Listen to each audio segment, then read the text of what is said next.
Perkenalkan, gue Edo. Gue pengen berbagi cerita dan pengalaman lika-liku selama menjalankan bisnis di bidang konstruksi. Gue udah hampir 10 tahun berkecimpung di dunia konstruksi baja. Dari nol, gue bangun bisnis ini dengan keringat dan usaha sendiri. Gue inget banget awal-awal dulu, gue cuma punya modal nekat, satu tim kecil, dan mimpi besar. Gue mulai dari proyek kecil, ngerjain kanopi, pagar besi, sampai akhirnya dipercaya ngerjain proyek-proyek besar. Gue pikir, selama rangka kuat dan konstruksi kokoh, semuanya bakal baik-baik aja. Tapi ternyata, ada satu hal yang gue anggap sepele, tapi selalu jadi batu sandungan. Pengecatan. Gue masih inget proyek pertama yang bikin gue hampir nyerah. Gue dapet job ngerjain gudang besar. Konstruksinya beres, pengecatan selesai, gue seneng banget. Tapi pas klien datang buat cek hasilnya, ekspresinya berubah. Dia diem, matanya melototin besi yang udah dicat, lalu dia manggil gue. Mas Edo, ini catnya kok kayak belum kering sempurna ya? Gue coba lihat lebih dekat, dan bener. Bagian tertentu ada yang belang, ada yang masih lengket. Bahkan ada yang catnya mulai ngelupas. Gue coba jelasin. Mungkin belum kering sempurna, Pak. Bisa kita retouch lagi. Tapi dalam hati, gue tahu, ini bukan soal waktu kering. Ini soal kualitas. Hari itu gue pulang dengan kepala penuh pikiran. Kok bisa sih hasilnya kayak gini? Padahal gue udah pakai thinner yang katanya bagus. Besoknya, gue balik ke proyek, coba ngecek lagi, dan makin parah. Catnya mulai retak di beberapa bagian. Gue langsung panik. Klien mulai nggak percaya sama kerjaan gue. Dari situ, gue mulai sering dapat komplain dari proyek-proyek lain. Ada yang bilang catnya gampang pudar, ada yang ngeluh karena setelah beberapa bulan pengecatan, warnanya udah mulai berubah kusam. Dan yang paling bikin gue stres, ada klien yang batalin kerja sama gara-gara kualitas cat gue. Gue nggak diem aja. Gue coba ganti thinner, eksperimen sama berbagai merek yang katanya paling bagus. Ada yang lebih mahal, ada yang lebih encer, ada yang lebih kental. Tapi semua sama aja. Cat tetap nggak nempel sempurna.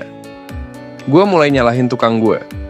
Gue mikir, mungkin mereka salah cara aplikasi, tapi setelah gue coba sendiri, hasilnya tetap berantakan. Gue mulai nyalahin cuaca, mikir mungkin ini karena suhu atau kelembaban, tapi nyatanya, proyek lain di lokasi yang sama nggak ada masalah. Semakin banyak proyek yang jalan, semakin gue sadar satu hal. Bukan tukang gue, bukan cuaca, tapi thinner yang gue pakai nggak bisa kasih hasil maksimal. Gue hampir nyerah.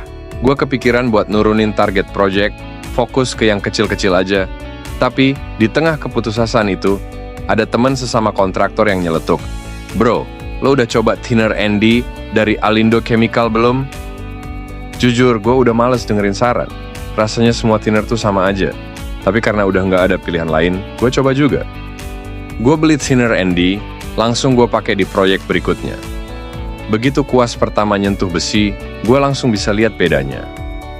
Thinner ini lebih ngeblend sama cat, lebih halus, nggak ninggalin jejak aneh. Gue masih skeptis.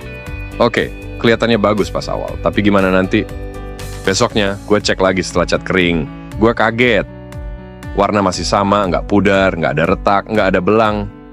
Gue coba gores dikit, gila, nempel kuat banget. Itu pertama kalinya dalam bertahun-tahun gue ngerasa puas sama hasil pengecatan. Sejak hari itu, gue nggak mau pakai thinner lain. Semua proyek gue sekarang wajib pakai thinner ND dari Alindo Chemical. Nggak ada lagi drama klien komplain, nggak ada lagi retouch yang buang waktu, nggak ada lagi kehilangan kepercayaan. Dulu, gue hampir nyerah gara-gara komplain soal cat. Sekarang, klien malah makin percaya sama kerjaan gue. Mereka puas karena besinya nggak cuma kuat, tapi juga kelihatan rapi dan tahan lama. Ada yang dulu skeptis sama kerjaan gue, sekarang mereka malah rekomendasiin gue ke proyek-proyek lain. Jadi, buat lo yang kerja di dunia konstruksi atau pengecatan, jangan sampai ngalamin pahitnya dapat komplain kayak gue dulu. Pakai thinner ND, dan pastiin hasil kerjaan lo maksimal. Mau bukti? Coba sendiri. Gue udah buktiin, giliran lo sekarang.